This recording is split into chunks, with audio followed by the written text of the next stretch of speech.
Olá, amigo produtor! Estamos começando mais um episódio de podcast da série Talk Alta. Hoje a gente vai ter um episódio muito especial. Sou Rafael Azevedo, gerente de neonatos da Alta, e tenho aqui do meu lado também a coordenadora de neonatos, Paula Tiveron. Oi, Paula!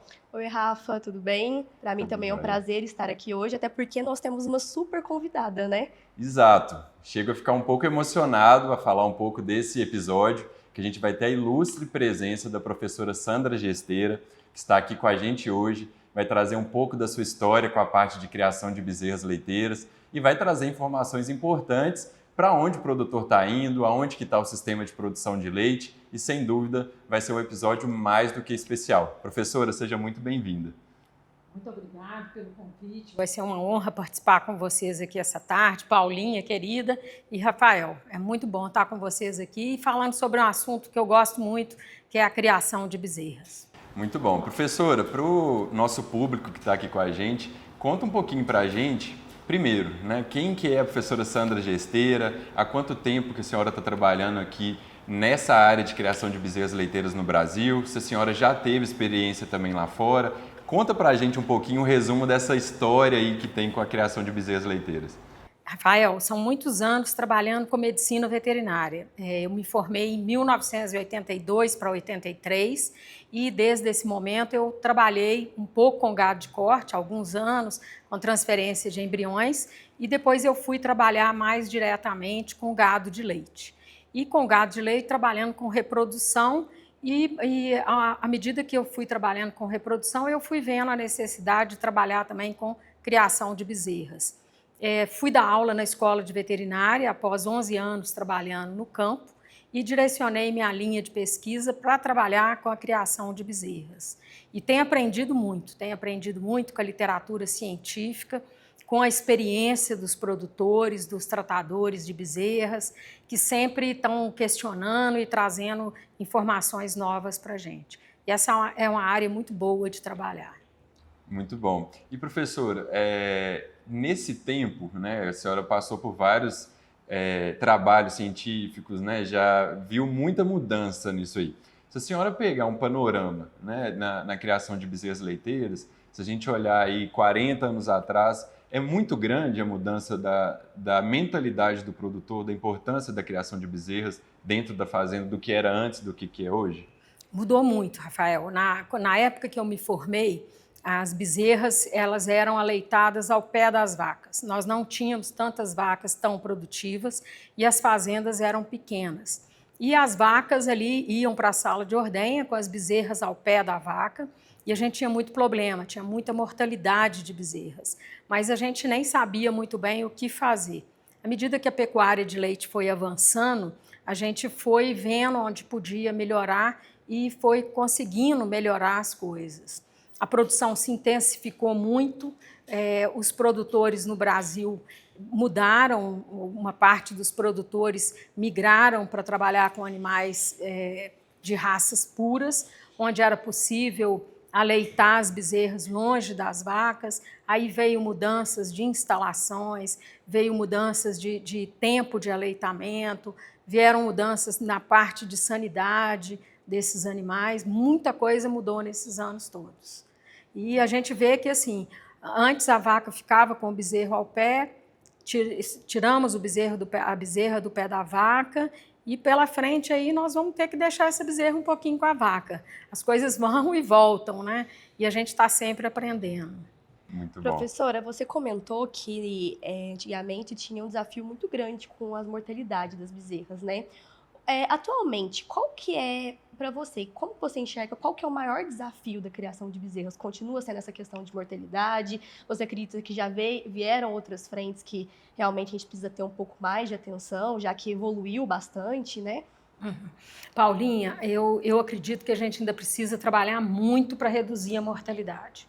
É inaceitável os números que a gente tem hoje, né? A gente sabe que tem um grupo seleto de produtores no país que trabalham muito bem, com muita intensidade em fazer um manejo muito bem feito e ter uma sanidade muito boa do rebanho. Mas nós ainda temos taxas de mortalidade de bezerras que estão na casa de 15%, 20%. Então, isso é um número muito alto, a gente não pode admitir que isso seja normal e nós precisamos trabalhar para melhorar isso. E 2 pontos são fundamentais aí para a gente melhorar isso. É trabalhar pesado, fazendo a colostragem adequada das bezerras e trabalhar com muita higiene, muita sanidade. Que assim a gente pode reverter essas taxas tão altas. Professor, isso é interessante porque quando a gente olha para os dados, a gente vê que esse grupo seleto de produtores que participam do programa estão com uma taxa de mortalidade em torno de 7%. A senhora comentou aí de fazendas com 15%, chegando até 20%, que muitas vezes é o dobro, né, ou mais do que o dobro do que a gente vê num grupo seleto. E se a gente olha para o padrão ouro, ele dá uma recomendação aí que é a mesma dos americanos, em torno de 3% de mortalidade dentro da fase de aleitamento. A senhora acha que, quando a gente pega um grupo de produtores que já fazem um bom trabalho, e mesmo assim eles não estão alcançando esses 3%, esses 3% chega a ser algo inalcançável ou realmente ainda tem oportunidade para esses produtores que são tecnificados ainda melhorarem mais e reduzirem esse percentual? Rafael, eu acho que tem espaço para melhorar sim. Tem essa janela de oportunidade que está em torno de 4% a 5%. A gente não pode admitir que 7% de mortalidade seja bom. Já é um avanço enorme, né? Já esses produtores, eles focaram na criação das bezerras e melhorou muito. Mas eles têm oportunidade de reduzir essas taxas de mortalidade, que vai fazer com que a fazenda seja mais produtiva e esses animais possam produzir mais leite aí no futuro. E pegando um gancho, professora, a gente sabe que a gente tem um Gold Standard, né, que é um padrão ouro americano, e eles vieram com os dados da eficiência de colostragem, né, colocando que a gente tem que ter no mínimo 40% dos animais nessa categoria. Né, produtor aí que está assistindo, quando a gente fala isso, a gente fala que a gente quer que 40% dos animais que sejam colostrados caiam numa categoria excelente, ou seja, tenham ali um ponto de corte de BRICS, quando a gente avalia, em torno ali de 9,4% de BRICS ou mais.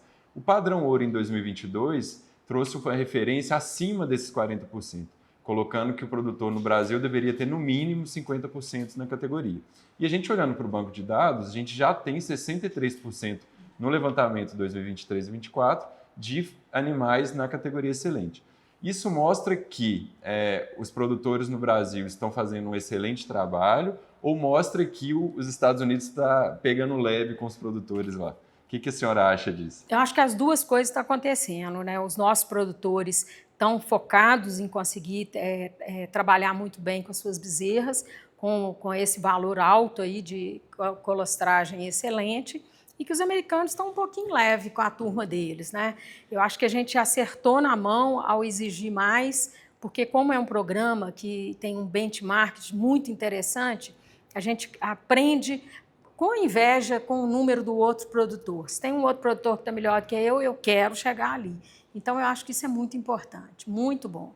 E uma coisa que eu deixei escapar na primeira pergunta sobre essa mortalidade, nós temos um desafio aqui no Brasil que os americanos não têm, que é a tristeza parasitária. O centro do país todo sofre muito com a tristeza parasitária na recria de bezerras, na cria de bezerras, que isso eleva a nossa taxa de mortalidade um pouco, né?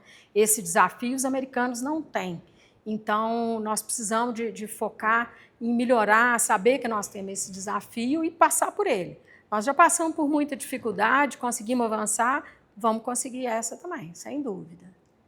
Professora, a senhora comentou que para a gente conseguir reduzir essa questão da mortalidade é muito importante a atenção em relação à imunidade do animal, em relação à higienização, né, das instalações, dos utensílios. O Rafa também falou a questão da colostragem e eu queria que a senhora falasse um pouquinho mais em relação que o colostro vai além da imunidade, né? O que o produtor tem a ganhar em relação a melhorar essa questão da colostragem, a colocar mais animais na categoria excelente? Quando a gente faz uma boa colostragem, nós estamos fazendo mais do que uma vacinação dos animais. Nós estamos entregando para os animais uma série de anticorpos que vai fazer com que ele possa ter defesa contra os agentes que estão ali no meio ambiente, que vão acabar atacando essa bezerra. Então, nós vamos entregar anticorpos prontos para ela se defender. Isso é um avanço muito grande. Mas, além disso, o colostro tem muita coisa que a gente desconhece. Tem toda uma parte de nutrição super importante. Ele vai ser a primeira alimentação do animal, então ele vai fornecer uma quantidade de energia muito boa para a bezerra, para essas primeiras horas ela conseguir regular a temperatura corporal dela. Vai ter uma quantidade enorme de minerais para que esse animal tenha aí um estoque de minerais para os primeiros dias de vida, de vitaminas a mesma coisa, uma série de fatores de crescimento, uma série de fatores que vão fazer com que o corpo da bezerra seja regulado, por exemplo, a regulação da pressão arterial. A gente nem pensa nisso com animais, né? Mas é preciso de ter uma série de fatores para regular essa pressão imediatamente após o nascimento. Isso tudo está no pacote colostro. Então, isso traz muito benefício para essa bezerra. Ajuda, né, com muita energia a alimentar o animal e aquecer o corpo do animal. Então, normalmente, gente, se a gente pensar, qualquer lugar que a gente esteja no Brasil, quando uma bezerra nascer, ela vai encontrar uma temperatura ambiente mais baixa do que o corpo dela. Ela vai sair aí, mesmo que o dia estiver super quente, 38 graus, ela está saindo de um corpo da mãe de 39. Então, ela tem uma queda de temperatura. E a hora que ela ingerir esse colostro, ela aquece e vai conseguir sobrevivendo nesse ambiente. Então, o colostro é riquíssimo e nós temos que dar todo o foco, toda a atenção em fazer essa colostragem bem feita. Rápido e bem feita. E com muita higiene. Porque se a gente fornecer um colostro com o vasilhame sujo, nós estamos impedindo que todas essas coisas boas que estão no colostro sejam absorvidas pela bezerra. Então, temos que fazer o trabalho rápido, bem feito e com muita higiene. Professora, tem tanta coisa que eu quero perguntar, eu vou tentar criar uma linha de raciocínio para a gente ir falando os principais pontos. Falamos de colostro, a importância, e hoje a ciência fala muito do leite de transição, né? Era um assunto que parece, né? A gente sempre achou, tem que dar o leite de transição. Quando a gente pensa, a maioria das fazendas não fornece. Então, acho que a ciência veio aí reforçando, o produtor começa a repensar. Por que a senhora acha que hoje, para uma fazenda, é tão importante, após a colostragem, o produtor conseguir ordenhar esse leite de transição ou criar um leite de transição para essas bezerras nos primeiros dias de vida?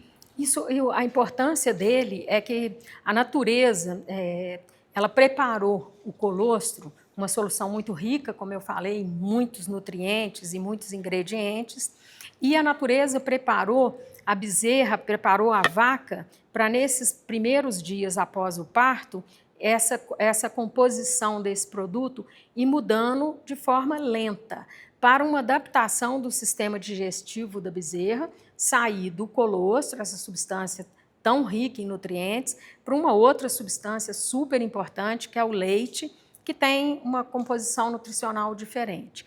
Então, essa mudança não é para ser brusca, não é para a gente fazer leite num dia, colostro num dia, no outro dia leite, porque essa mudança brusca traz problemas de osmolaridade para o intestino, que estava com um tipo de quantidade de nutriente, muda rapidamente para outra, e quando a gente faz mudanças muito bruscas, pode desencadear um quadro digestivo ali, de um trânsito mais rápido no intestino, que vai dar chance para bactérias e para o que tem por ali causar um distúrbio na nossa bezerra, causar por exemplo, um início de uma diarreia. Então, essa transição lenta, ela precisa ser feita. E ela só pode ser feita desse jeito: colostro, leite de transição, leite. Eu sei que a logística de uma fazenda para fazer isso não é muito fácil, mas a gente tem capacidade de conseguir fazer isso. É só a gente botar a cabeça para funcionar, mudar alguns manejos e trabalhar. E hoje nós também temos a possibilidade de simular esse leite de transição, que é a gente trabalhar aí com o colostro em pó no leite, aumentando ali os anticorpos que estão ali para fornecimento para essa bezerra. Então, é muito importante. Nós precisamos, assim como a gente deu foco em fazer uma boa colostragem, nós precisamos agora dar foco também em fornecer o leite de transição. Professora, a senhora comentou, então, sobre a importância, né, da gente realmente seguir essa questão do colostro, do leite de transição, depois do leite comercializável. Hoje, quando a gente pensa no esquema de aleitamento das fazendas, no sistema de alimentação como um todo, como você enxerga? Quais são os fatores mais críticos que você vem encontrando a campo? Bom, o que é crítico hoje, na hora que a gente saiu do colostro, passou pelo leite de transição, chegou no aleitamento? No aleitamento, nós temos algumas coisas críticas. Primeiro é o volume que nós precisamos de oferecer para a bezerra, ou aí o teor de matéria seca que tem nesse produto. Então, o volume, nós trabalhamos por muitos anos com um volume muito baixo. Todo mundo trabalhava com 4 litros de leite por dia para as bezerras. Depois de muita pesquisa, a gente ficou todo mundo com certeza de que esse valor é baixo. Então, nós precisamos subir esse volume de leite para nutrir adequadamente a bezerra, para ela ter saúde. Então, nós temos que sair aí dos 4 litros para, no mínimo, agora 6 litros. Isso é mínimo, mas se a gente puder dar mais do que isso é muito importante. Então, esse é um ponto. A quantidade de volume, quantidade de leite fornecido. O outro ponto é a sanidade desse produto. Nós ainda trabalhamos no mundo inteiro utilizando leite de descarte para as bezerras, que é aquele leite que está impróprio para o consumo humano, ele vai para as bezerras. E nós precisamos ir mudando as fazendas e diminuindo essa utilização do leite de descarte. O caminho para diminuir isso é melhorar a sanidade das nossas vacas, diminuir os quadros de mastite, porque nós vamos ter menos leite de descarte. Mas é importante a gente ter em mente que, ao usar o leite de descarte, nós estamos colocando em risco as bezerras. Se a gente pensar bem friamente, se eu não posso usar o leite de descarte para o consumo humano, porque ele não faz bem para a saúde, por que ele faria bem para a saúde das bezerras? Mas hoje nós temos problemas econômicos nas fazendas, né, problemas financeiros, que fazem com que nós, produtores, tenhamos que usar esse produto. Mas nós precisamos de traçar metas para rapidamente parar de usar esse produto. Professora, saindo um pouco da dieta líquida, entrando um pouco na dieta sólida, né? O porquê que é tão importante para o produtor entender que ele tem que escolher um bom concentrado para as bezerras? Na criação de bezerras, nós precisamos de entender o seguinte: quando a bezerra está na natureza com a mãe vai fornecendo leite para a bezerra vai acompanhando a vaca, todo dia ela vai imitando a mãe ali, ela começa a comer um pouco de capim que está ali e vai desenvolvendo lentamente o sistema digestivo aí da bezerra. Na natureza, isso. Quando a gente vai para uma produção de leite nas fazendas, nós precisamos que essa bezerra seja aleitada com volume adequado, com toda a sanidade possível, mas nós queremos reduzir o tempo de aleitamento, para que a gente tenha uma criação mais econômica. Nós não podemos dar 6 meses de leite para uma bezerra, porque vai ser difícil o produtor conseguir financeiramente equacionar a fazenda. Então, nós temos que reduzir o tempo de aleitamento. E se nós vamos reduzir o aleitamento, nós precisamos desenvolver rapidamente o sistema digestivo, ali os pré-estômagos, que é rumen, retículo, omaso, desenvolver isso rápido, para que quando a gente cortar o leite, o animal possa viver de alimentos sólidos. Então, nós temos que acelerar. E para acelerar essa fase, nós temos que dar concentrado para as bezerras. E esse concentrado tem que ser um concentrado gostoso, para essa bezerra ter vontade de comer. Então, ele tem que ser palatável, ele tem que estar à disposição da bezerra e ele tem que trabalhar com nutrientes muito bons, com alimentos muito bons. Porque se a gente usar qualquer tipo de alimento, ele não vai ficar palatável e a nossa bezerra vai rejeitar. E nós precisamos que ela coma e coma bastante, vá comendo cada dia mais, para acelerar o desenvolvimento desses órgãos. E o que seriam esses 2 principais ingredientes que a senhora imagina? Nós precisamos, por exemplo, ter nutrientes, como nós temos que ter energia em grande quantidade e proteína em grande quantidade. Então, a gente tem que ter alimentos que vai fornecer isso, energia e proteína. Qual que é um alimento que oferece muita energia e as bezerras adoram? Milho. Farelo, o fubá de milho, né? O milho quebrado em partículas um pouquinho maiores do que o fubá, é super importante para ser essa fonte de energia para as bezerras. E como proteína, farelo de soja, que vai trazer aí uma grande quantidade de proteína. E para nossa sorte, a bezerra adora um concentrado para a bezerra, uma ração que tenha milho e soja. Então, se a gente puder ter sempre, dar prioridade a usar esses 2 alimentos, nós sempre estaremos fazendo um bom concentrado para as bezerras. Ainda tem que ter aí também minerais e vitaminas, mas a grande proporção aí vai ser de milho e soja. Professora, a senhora comentando da soja, né? Vamos pensar na proteína. Há 40 anos atrás e hoje, o que a senhora vê no teor de proteína bruta de um concentrado? A senhora comentou da evolução de sair de 4 litros de leite para 6, algumas com 7 e 8. A proteína via concentrado também teve uma mudança? Como é que está isso hoje? Teve sim. A gente sabe hoje, por algumas pesquisas, não muitas, a gente precisa fazer mais trabalho científico, né? Quando eu falo a gente precisa, a comunidade científica toda precisa fazer mais, trabalhar mais. A gente sabe que até 7 litros de leite fornecido para a bezerra, um concentrado com 18% de proteína está adequado. Mas quando a gente passa desse valor, vai faltar um pouquinho de proteína e nós precisamos subir esses teores de proteína, que vão chegar aí na casa de 22%, algumas vezes até um pouquinho mais do que isso. Certo. Então, o produtor que hoje ainda travou nos 4 litros de leite, nos 18% de proteína, ele está deixando de ter um bom desempenho na fase de aleitamento. Com certeza, ele está perdendo uma oportunidade. A gente sabe que as bezerras crescem, elas aumentam de estatura, ficam mais longas, até 6 meses de vida é mais ou menos 50% a 60% do crescimento do animal vai até 6 meses de vida. E que oportunidades perdidas não são compensadas mais tarde. Então, a gente precisa dar um bom volume de leite, um bom concentrado para aproveitar isso aí.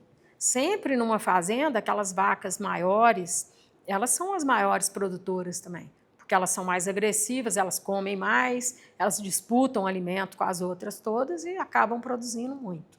Então, nós precisamos ter animais bem desenvolvidos. E uma oportunidade para isso é alimentar adequadamente. E você que está assistindo o nosso episódio aqui, eu vou trazer uma informação que às vezes você não sabe. Eu acho que o doutorado ou o mestrado, foi o doutorado que a senhora trabalhou com feno, professora? Foi. No doutorado da professora Sandra, ela já estava trabalhando com um assunto que hoje em dia é um assunto muito atual, que é o fornecimento de feno para bezerra. Então, se a gente pensar, né, alguns anos atrás, né, professora, a senhora já estava à frente de muita ideia aí e avaliando seu efeito do feno na alimentação de bezerras. Hoje a gente já tem vários trabalhos, várias recomendações, mas o que mudou, professora, do seu experimento de doutorado para hoje no fornecimento de feno, de fibra para um bezerro?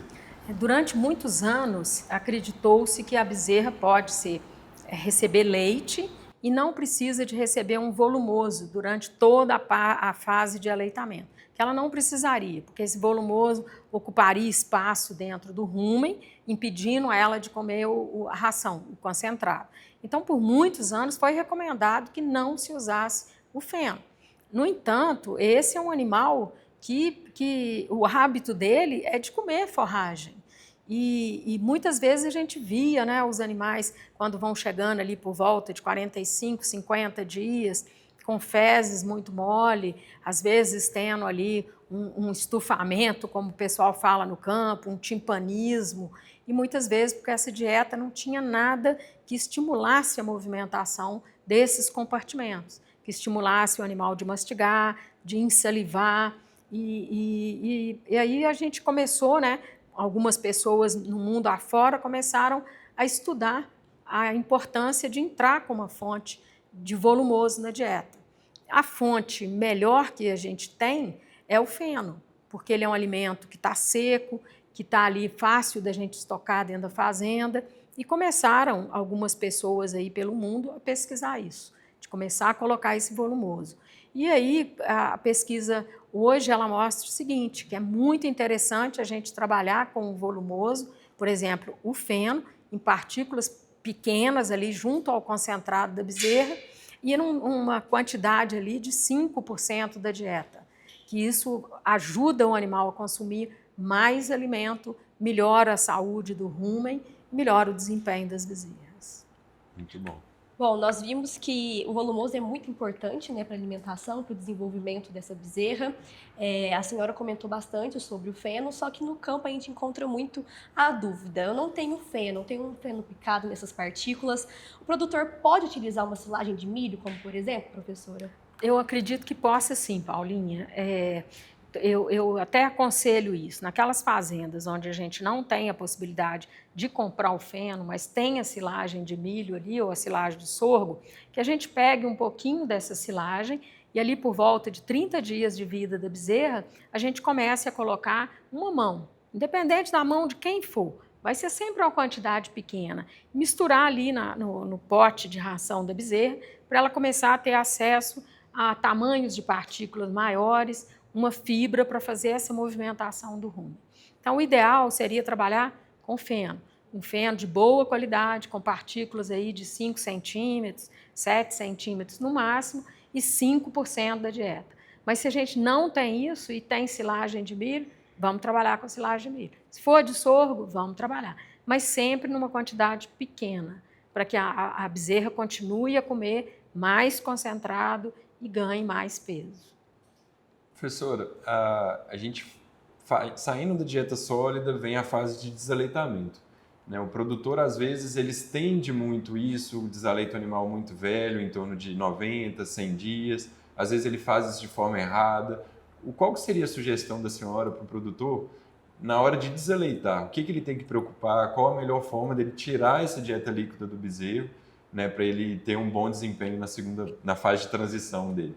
Essa fase de sair do aleitamento, entrar agora definitivamente numa dieta sólida, é um momento de bastante risco para a bezerra, né? Porque ela está mudando muito. O leite é um alimento riquíssimo em nutrientes, tudo que está ali no leite é muito aproveitado e, de repente, isso vai sair. E ela vai viver agora de alimentos volumosos e concentrados, que vão ser fermentados, vai perder um pouco de energia. Então, nós precisamos de entender que essa fase tem que ser uma fase lenta, mas que nós não podemos prolongar por muito tempo, porque senão começa a ficar economicamente inviável e a logística também de fazer essa transição vai ser difícil. Então, o que a gente tem que fazer?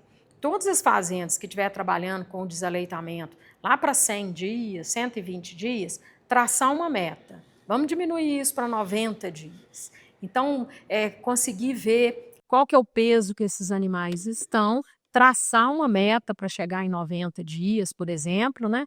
Fazer uma transição ali devagar, se ele está dando 6 litros de leite, ele quando for chegando ali nos 80 dias, ele cai para 3 litros, só num horário, ou só de manhã, ou só à tarde, e dá ali 10 dias para essa bezerra e fazendo essa transição. Eu comecei a diminuir o leite, ela vai aumentar o consumo de concentrado. Então, o concentrado tem que estar à disposição dessa bezerra.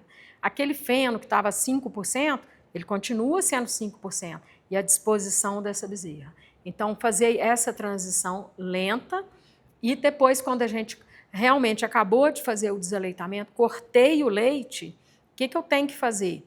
Se eu tirei o leite e essa bezerra estava comendo, por exemplo, 2 quilos de ração e consumindo ali umas 100 gramas de feno, eu não posso pensar que amanhã eu vou deixar o volumoso à vontade e vou travar o concentrado, porque essa bezerra vai sentir muito, ela vai perder peso, ela pode até adoecer. E não tem sentido eu querer, da noite para o dia, que o animal aumente muito o consumo de volumoso. Então, eu tenho que entender o seguinte, acabou o desaleitamento, tem um tempo pela frente, que vai ser por volta de 1 mês, ou 2 meses, ou até mais um pouco, onde tem que ter mais concentrado e menos volumoso. Então, a gente tem que trabalhar em uma relação de uns 80%, 85% de concentrado, uns 15% a 20% de volumoso, para ela transicionar de novo lentamente. Então, para quem está aqui ouvindo a gente, a professora Sandra acaba de trazer uma informação bem importante, porque a gente está acostumado a tirar essa bezerra da fase de aleitamento, entrar com muita silagem e o animal reduzir muito o percentual de concentrado. A professora Sandra traz uma informação aí de 80%, mais ou menos, de concentrado para 20% de volumoso. É isso mesmo, professor? O produtor pode começar a olhar para esse período de transição e entender que se ele investir na transição, ele vai ter um retorno melhor desses animais para a fase de novilha? Com certeza. Toda fazenda, se a gente prestar atenção nela, nós estamos com as bezerras muito bonitas no aleitamento, estão lá com pelo brilhante, bonitas, E, de repente, quando corta o leite e ela vai para essa dieta volumosa à vontade, quase nada de concentrado, a gente perde muito do que ganhou. A bezerra, de repente, fica feia e fica muito cabeluda, fica meio desesperada ali no piquete que ela está, onde ela está. Junta com a tristeza. Ela normalmente sai do bezerreiro, cai nos piquetes onde o controle de carrapato não está tão bom, o controle de mosca não está bom. Aí é aquela coisa, né? Aquela tragédia, a bezerra adoecendo, tendo tristeza parasitária e morrendo. Ela vem com um quadro de tristeza, na sequência vem com um quadro de pneumonia e muitas vezes a gente perde animais. Mas por quê? Para e pensa, gente. Pensa na dieta que nós estamos oferecendo durante o aleitamento. É um tanto de dieta líquida, um tanto de concentrado e muito pouco de volumoso. E do dia para a noite muda tudo? Muito volumoso e pouco concentrado? Isso não vai dar certo. Então, nós temos que fazer essa transição mais lenta. Professora, só ainda antes da gente avançar um pouco no tema, já entrando um pouco nas novilhas, os americanos trabalham em torno de 56, 60 dias para um desaleitamento. No Brasil, a gente já tem fazendas, né? Então, um exemplo, a Fazenda Cobiça e outras que já desaleitam animais com 60.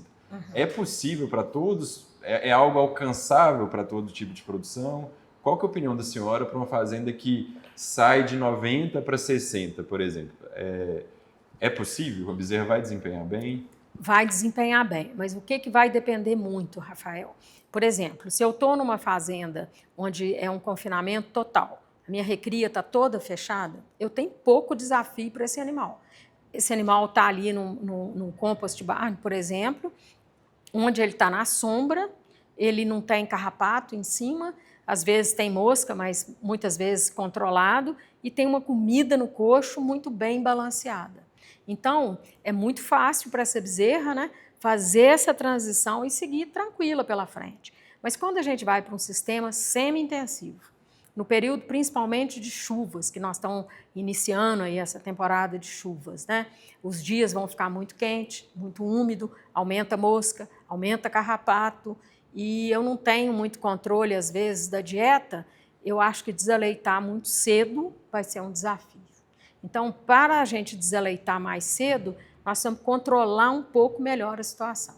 Mas não significa que uma pessoa que está com o sistema semi-intensivo, com bezerras desaleitadas e indo para piquetes, que ele não possa fazer um desaleitamento mais cedo. Mas ele vai ter um pouco mais de dificuldade. Mas a gente tem que saber as dificuldades e traçar as estratégias para a gente sobrepor essas dificuldades. Mas é possível sim, e o desaleitamento mais cedo, com bom desempenho, ele se torna financeiramente muito interessante.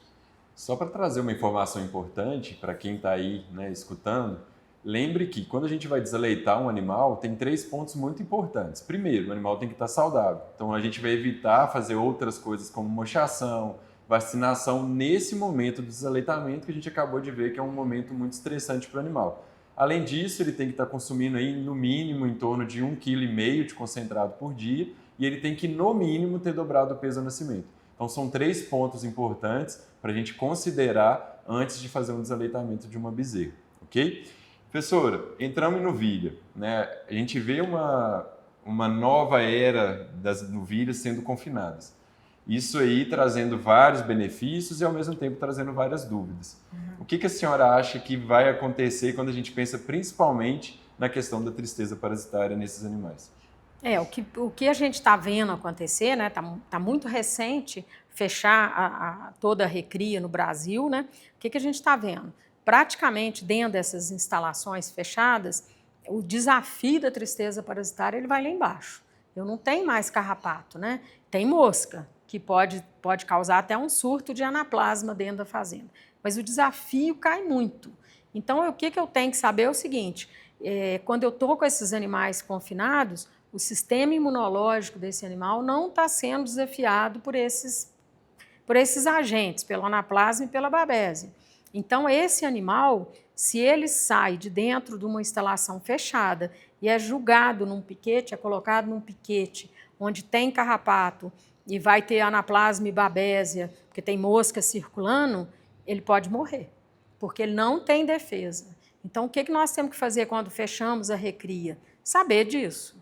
eu fechei, se eu for soltar, eu tenho um risco enorme de perder animais. Se eu for comercializar esses animais, eu tenho que explicar isso para quem vai comprar, que ele está correndo um risco. Quem compra também tem que saber de onde está comprando. Para onde que eu vou comprar? Eu vou comprar de uma fazenda que está com a recria fechada e vou trazer para a minha que está com a recria fechada? Sem problema. Mas se eu vou tirar de uma recria fechada e levar para pasto, vai ser um desafio. Mas tudo é possível ultrapassar o desafio, mas é preciso saber e trabalhar adequadamente. Professor, e quando a gente fala em novilhas, né, eu estou aqui pensando um pouco, né, a gente viu que nos Estados Unidos hoje a gente tem um sério problema aí da questão até de falta de novilhas agora por causa da mudança do beef on dairy, da questão do preço de comercialização. E aí, quando a gente vem para o Brasil, a gente vê que as fazendas médias estão virando grandes, as grandes estão crescendo e dobrando o rebanho. Há o confinamento de novilha, mais novilha para aumentar o rebanho. O que a senhora imagina, por exemplo, daqui a 10 anos? A gente vai estar com excesso de novilhas? O que a senhora pensa do mercado, pensando aí o produtor que está aí confinando, aumentando, melhorando, reduzindo a taxa de mortalidade, aumentando o desempenho dos animais? O que a senhora imagina de previsão aí para o setor? No Brasil tudo é muito difícil de prever, né? Aqui tudo anda meio para trás, vai para frente, mas a gente fica às vezes pensando nisso mesmo, né? Os animais estão agora mais saudáveis, morrendo menos, estão parindo mais cedo, estão durando mais, porque as instalações estão cada vez mais confortáveis. Vai ter espaço para mais produção de leite no Brasil? Depende da parte financeira do país. Se nós crescermos, se o Brasil crescer, financeiramente ele ficar mais estável, a população vai se alimentar melhor. Nós temos uma das maiores populações do mundo e tem muita gente carente, tem muita gente que não se alimenta muito bem. Então, se o país cresce como um todo, a pecuária pode continuar crescendo. Precisamos produzir muito alimento. O grande problema vai ser se em algum momento a gente tiver uma recessão pela frente, que aí pode ter excesso de animais. E eu trouxe uma informação, mas às vezes quem está escutando não acompanhou muito bem a questão de falta de animais nos Estados Unidos. O que a senhora tem lido? O porquê que isso está ocorrendo? O que é a visão da senhora em relação a isso? O sistema de produção de leite nos Estados Unidos e no Canadá é diferente do Brasil. No Brasil, se eu ganhar na Mega Sena e quiser comprar uma fazenda, eu saio em qualquer lugar onde eu queira, compro a fazenda, põe quantos animais eu quiser e vou aí vender leite para a indústria, né? Vou fazer meu plano de negócio todo e vou passar a vender leite para a indústria. Da noite para o dia eu virei uma grande produtora ou média produtora e estou vendendo leite. Nos Estados Unidos e no Canadá não é assim. Existe uma cota. Não é qualquer pessoa que pode chegar hoje e resolver produzir. Ele tem que comprar uma cota de produção de leite. E o que aconteceu nos Estados Unidos e mesmo no Canadá? A gente foi vendo que foi melhorando tudo ao fechar as recrias. Os programas de inseminação artificial em tempo fixo resolveram um grande problema, que era a fertilidade do rebanho. Não é a fertilidade, mas as taxas de prenhez, isso tudo melhorou. Então, com toda a melhora, começou a ter no mercado americano muitos animais jovens para ser vendidos. E vendidos para quem? Se não é possível aumentar mais a produção. Então, o que os produtores lá fizeram? Começaram a inseminar parte do rebanho com animais de corte, por exemplo, com o Angus, né? Então, eu pego uma vaca holandesa, insemino com um touro, com sêmen de Angus, e eu vou fazer o que a gente chama de um bezerro de corte numa vaca de leite, que é um animal muito interessante para a qualidade de carne. E isso criou uma solução para o mercado americano, que vai ter animais melhores para abastecer a venda de carne e resolve o problema de um excesso de novilhas. E foi tão bom que isso cresceu muito nos Estados Unidos. E, de repente, todas as previsões começavam a apontar que estaria entrando em falta novilhas para repor as vacas no mercado americano. Então, isso é uma coisa que está acontecendo aí lá nos Estados Unidos, né? E aqui no Brasil a gente está vendo esse movimento começando, mas leve ainda, né? Não está com tanta velocidade. E não está com tanta velocidade por causa do que você falou. As fazendas médias estão virando grandes, as grandes estão virando maior ainda, então ainda tem aí uma área de comércio muito grande para as novilhas. Professora, o Rafa trouxe algumas tendências, né? Uma outra tendência que a gente vem acompanhando fortemente é o uso de tecnologias, né? Cada vez mais falando em tecnologia, sustentabilidade, programas de monitoramento. Lá fora isso cada vez mais forte. Como que a senhora vê isso no Brasil? No Brasil, nós estamos também absorvendo essas tecnologias, né? Nós já temos muita fazenda aqui no Brasil absorvendo essas tecnologias de forma muito rápida, aprendendo, né? Todo mundo aprendendo com isso, mas isso é o futuro. Não adianta a gente achar que não é que esse não é o caminho. É o caminho. Nós precisamos de realmente ter máquinas para nos ajudar no campo.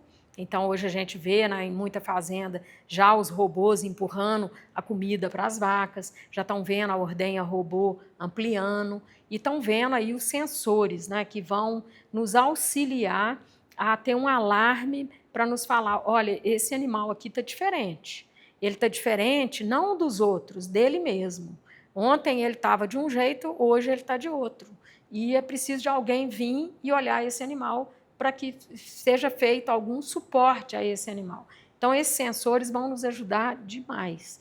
Eles são o futuro. Não adianta a gente ficar com o pé atrás, não, porque é isso que nós vamos ter que implantar. Nós estamos vendo no país falta de mão de obra no campo de novo. Nós vivemos uma fase que a gente quase não arranjava mão de obra, depois veio um período grande de recessão no país, sobrou mão de obra no campo e agora, de novo, começa a faltar mão de obra. Então, nós precisamos desses outros auxílios para a gente, né? A gente não pode pensar que isso é ficção científica, não. Isso é realidade e muito, muito na nossa porta, né? Então, vamos estudando, vamos assistir as palestras, vamos na fazenda do vizinho ver o que ele está usando e ver o que se adapta à fazenda da gente, mas esse é o caminho. Professora, mudando um pouco de tema, né, a gente aqui com certeza tem estudantes escutando a gente, né?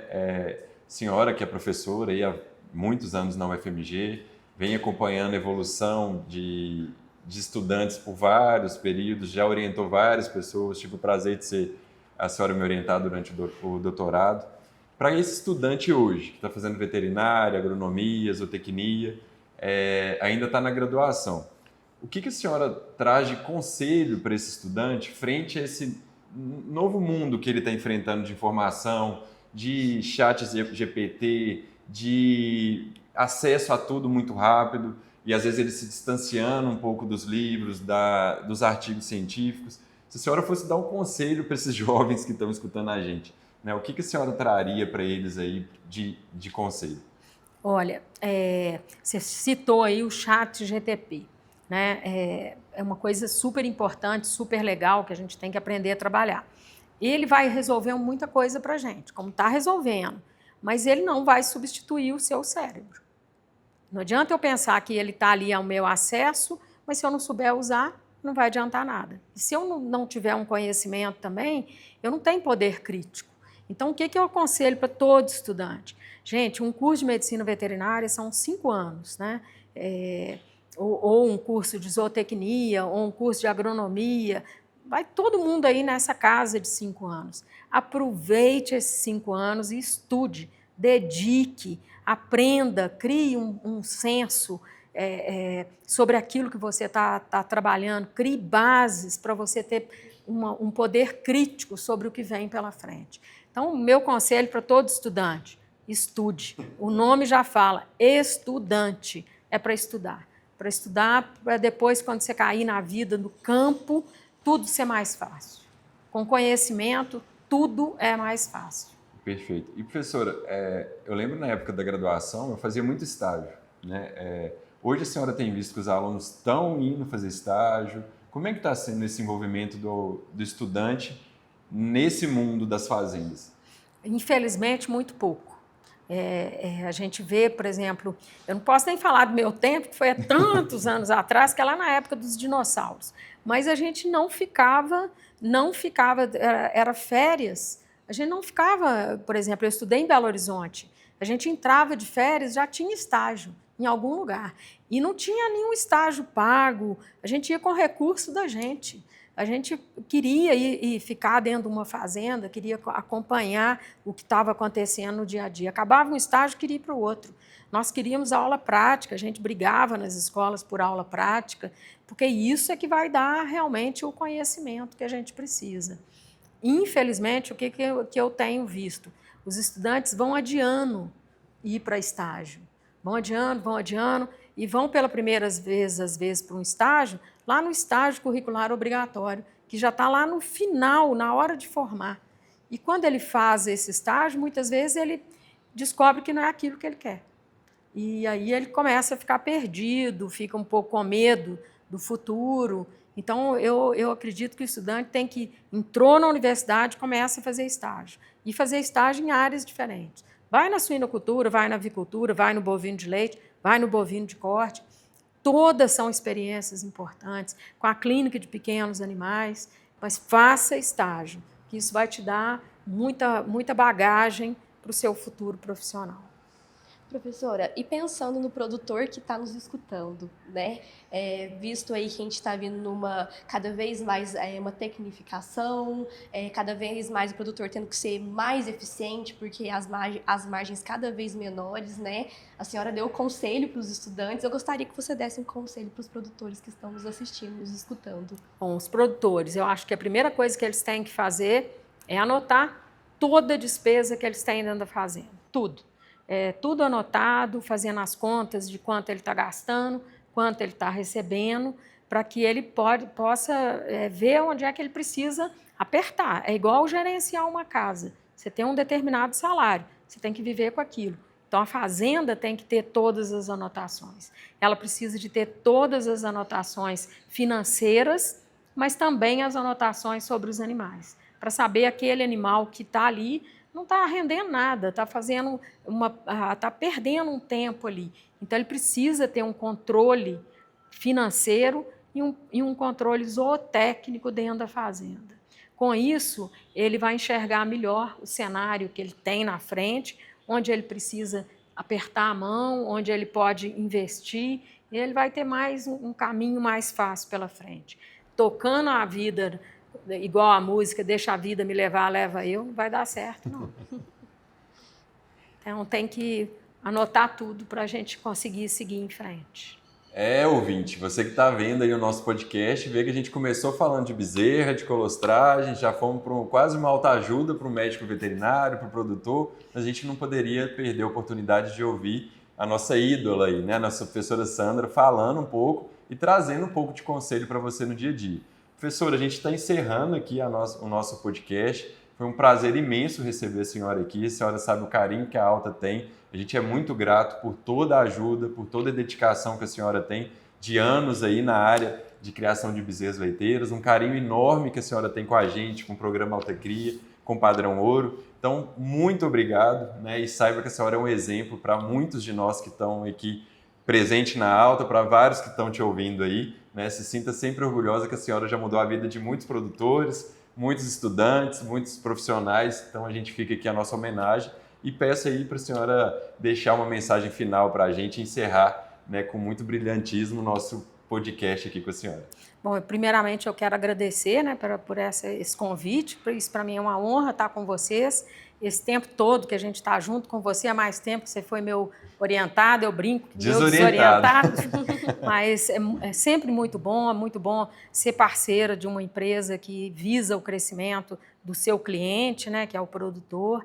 E nós todos que somos dessa área, né, nós somos privilegiados, né? Trabalhar no campo, trabalhar com animais é muito bom, muito desafiador, mas é um privilégio. E a gente tem que seguir em frente, com toda a dificuldade que vier pela frente, vamos embora. Quem toca esse país é o agronegócio, e nós temos a responsabilidade de continuar tocando bem. Mas muito obrigado pela oportunidade. Muito obrigado, professora. Ouvinte, esse foi mais um episódio do nosso Talk Alta. fique esperto, a gente com certeza vai ter muito material e muita coisa para divulgar nas nossas redes sociais. Siga a Alta aí no Instagram, siga no Facebook e acompanhe as nossas redes sociais para entender tudo que a Alta tem para te entregar. Muito obrigado.